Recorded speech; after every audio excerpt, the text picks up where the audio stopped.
ये क्वेश्चन बहुत ज़्यादा इम्पोर्टेंट है एंड थोड़ा सा डिफ़िकल्ट भी लगता है। 4 मार्क्स में पूछा जाता है। डिफ़िकल्ट इसके लिए लगता है स्टूडेंट्स को बिकॉज इसमें 2 कैलकुलेशन अलग अलग करने पड़ेंगे आपको। सबसे पहले इलास्टिसिटी ऑफ सप्लाई का ये वाला फॉर्मूला होता है हमारा delta Q upon delta P, P1 upon Q1। ये फॉर्मूला आपको याद रखना है। क्वेश्चन रीड करते हैं। A firm supplies 4 unit of output at ₹10 market price. The market price rises to 30। तो पहला प्राइस आपको देके रखा है 10, दूसरा देके रखा है आपको 30। The price elasticity of supply of firm supplies 1.25। What quantity will be the firm supply at new price. तो नए प्राइस पे कितनी क्वांटिटी सप्लाई होगी ये हमें आइडेंटिफाई करना है। अब इस क्वेश्चन में हमें दे दिया है इलास्टिसिटी दे के रखी है और हमको P2 नहीं दिया है। अब P2 नहीं दिया है तो डेल्टा क्यू हम लोग नहीं निकाल सकते, तो उसके लिए पहले हमें क्या निकालना पड़ेगा, डेल्टा क्यू निकालना पड़ेगा। हम लोग वैल्यूज़ पुट करेंगे। ES की जगह पे रखा जाएगा हमारा 1.25। डेल्टा पी कैसे निकलेगा, P2 में से P1 को हम लोग माइनस करेंगे तो ये आ जाएगा आपका 20। Q1 है हमारा 4, P1 10। इसको सॉल्व कर लेंगे तो ये 0 से ये 0 कैंसिल हो जाएगा आपका। 4 का मल्टीप्लिकेशन करेंगे इसमें तो 8 एंड 1.25 का मल्टीप्लिकेशन करेंगे 8 में।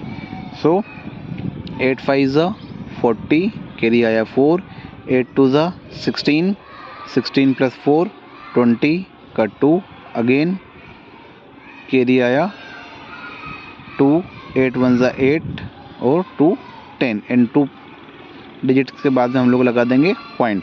तो डेल्टा क्यू हमारा आ गया 10। अब यहाँ पर डेल्टा क्यू हमारा आ चुका है 10। Q2 की वैल्यू हमें यहाँ पर निकालनी है, तो Q2 की वैल्यू निकालने के लिए क्या करेंगे, डेल्टा क्यू की वैल्यू यहाँ पुट करेंगे। Q1 ऑलरेडी हमारे पास में है 4, तो ये 4 लिखा, सॉरी ये आएगा Q2 माइनस 4। अब Q2 को यहीं पे रखते हुए इसको उधर ले जाएंगे तो 10 प्लस 4, तो Q2 की वैल्यू कितनी आ गई हमारी 14। सो नए प्राइस 30 पर 14 यूनिट का सप्लाई मार्केट में हो पाएगा। नेक्स्ट क्वेश्चन काफ़ी इजी है एंड आपको आराम से ये 3 मार्क्स दिलवा सकता है। क्या दिया है क्वेश्चन में, suppose the consumer can afford 6 units of good X and 8 units of goods Y। If spends is inter income the price of 2 goods are 8 and 6। तो हमें 2 कमोडिटी दे के रखी गई है P1 और 2 प्राइस दे के रखे गए हैं। फर्स्ट का प्राइस कितना है हमारा 8, कितना यूनिट कंज्यूम हो रही है 6। दूसरी कमोडिटी 8 कंज्यूम हो रही है, उसका प्राइस कितना है 6 का। बस वैल्यूज़ यहाँ पर पुट करना है 8 इंटू 6 प्लस 6 इंटू 8, 8 6 ज़ा 48, 6 8 ज़ा 48, दोनों को प्लस कर देंगे तो ये आएगा 96। तो कंज्यूमर की जो इनकम है वो कितनी आई है 96 रुपीज़ कंज्यूमर की इनकम आई है। Next question, find the missing figures in the following table. इस टेबल में हमें मिसिंग फिगर्स को कैलकुलेट करना है या फाइंड करना है। सो आपको लेबल्स दे के रखे हैं, TU दे के रखा है और MU दे के रखा है। तो सबसे पहले हम लोग इनको नोट कर लेंगे 1 2 3 4 5। देन टोटल यूटिलिटी आपको दे के रखी हुई है 5 9 14 एंड डैश। मार्जिनल यूटिलिटी आपको दे के रखी है थर्ड यूनिट के लिए 3 एंड लास्ट यूनिट के लिए 1। अब ये 2 फॉर्मूले हैं जिनका यूज़ करके हम लोग इनको कैलकुलेट करेंगे। पहले टोटल यूटिलिटी देख लेते हैं। थर्ड यूनिट के लिए हमको निकालना है, तो थर्ड यूनिट के लिए हमको मार्जिनल यूटिलिटी दे के रखा गया है 3। तो यहाँ पर ये वाला सेकंड फार्मूला हम लोग यूज़ कर रहे हैं। TU निकाल रहे हैं हम लोग थर्ड यूनिट की, तो थर्ड यूनिट की TU निकालने के लिए MU थर्ड यूनिट का कितना है 3 प्लस TUN-1, इसके ऊपर वाले यूनिट का TU हम लोग इसमें प्लस करेंगे, दैट इज़ 9। तो ये आ जाएगा 12। तो ये 12 आ गया आपका। In the similar manner last unit के लिए भी निकाल लेंगे। सो लास्ट यूनिट का MU आपको दे के रखा है 1 और इसकी प्रीवियस यूनिट का TU आपको दे रखा है 14।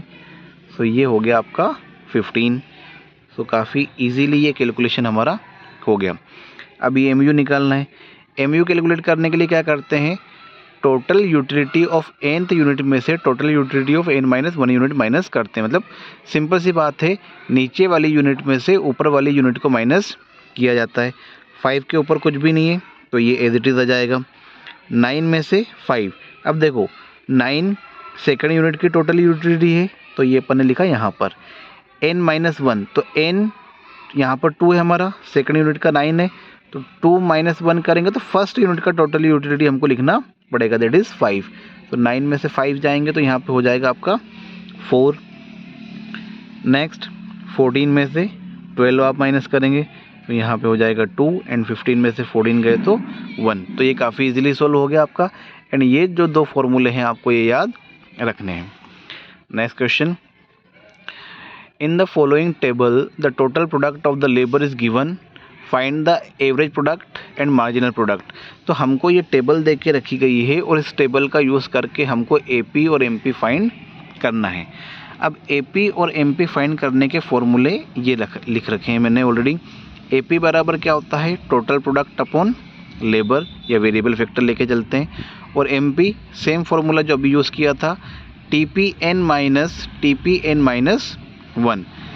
पहले टोटल AP निकाल लेते हैं। तो फर्स्ट यूनिट के लिए AP निकालने के लिए क्या करना पड़ेगा, हमें टोटल प्रोडक्ट को लेबर से माइनस करना है। तो फर्स्ट केस के लिए तो दोनों 0 0 है। सेकंड में टोटल प्रोडक्ट देके रखा हुआ है 15 और लेबर देके रखे हैं 1, तो ये हो जाएगा 15 फर्स्ट यूनिट का। सेकंड यूनिट का निकालते हैं, TP है 35 और यहाँ पर लेबर है 2। तो 35 को हम 2 से डिवाइड करेंगे तो ये आ जाएगा हमारा 17.5। तो यहाँ लिखा 17.5। नेक्स्ट थर्ड यूनिट के लिए 50 - 3 करेंगे। तो 50 - 3 हम लोग करेंगे तो ये लगभग आएगा हमारा 3 1 ज़ा 3, 3 6 ज़ा 8 एंड वापस से 3 6 ज़ा 8, तो 16.6। फिर फोर्थ यूनिट के लिए 40 डिवाइड बाय 4, तो ये आ जाएगा 10। फिफ्थ यूनिट के लिए 48 डिवाइडेड बाय 5, तो 5 9 ज़ा 45, तो ये 9 आ गया। फिर 3 बचा, 5 6 ज़ा 30, तो 9.6। अब हमें निकालना है MP। MP कैसे निकालते हैं, नीचे वाली यूनिट में से ऊपर वाली यूनिट को माइनस करेंगे। सेम, तो 0 के ऊपर कुछ भी नहीं है तो भी 0। 15 - 0 15, 17.5 - 15, तो ये हो जाएगा आपका 2.5। 16.6 - 17.5, तो बची हुई यूनिट्स का जो MP है आप लोग मुझे कमेंट सेक्शन में ड्रॉप करेंगे कि क्या आएगा।